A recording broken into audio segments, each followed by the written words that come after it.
City is essentially a character-driven experience. So the most important thing is to have the right voices for those characters. Working with Mark Hamill and Kevin Conroy is fantastic for us. Like most people, you know, when you read the comics, these are the voices you hear of Batman and Joker. So, yeah, it's very hard to imagine the game without them.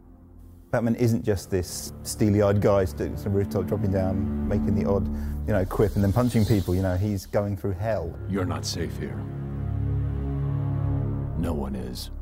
Kevin would come in and go, no, I don't think Batman would quite say it like this, or no, this is how I want to say this line. And we're like, okay, cool, awesome, let's go for it. Don't worry about me. You're needed out there. I've been doing the character now for 20 years. The audience knows him as well as I do. They would know in a second if I did something inauthentic, and they'd call me on it. Get out of my way, Quinn. Leave us alone, B-Man! I said move! When you see Mark become the Joker when he's actually in the recording booth and doing these voices, he actually physically kind of twists himself and manifests himself into Joker. Mark, sometimes I think he actually is Joker, so he just turns up and he just nails it. In fact, we rewrote all the dialogue to really fit into where he was taking Joker. Surprise! You fell for the old sick Joker gag, Batman. There's something about scary clowns, you know, that it just creeps people out. But you of all people should know, there's plenty wrong with me. His purpose in Batman's orderly world is just to mess him up big time. Take my blood, for example. I wish somebody would. This stuff is killing me. Why should I care?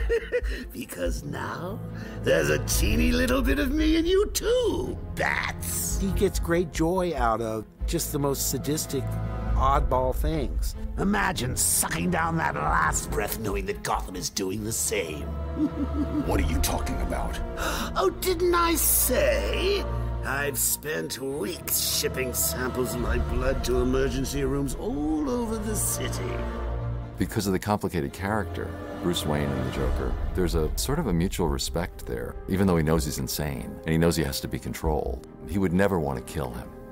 Whereas the Joker is constantly trying to kill Batman. Hold tight. I'm in touch!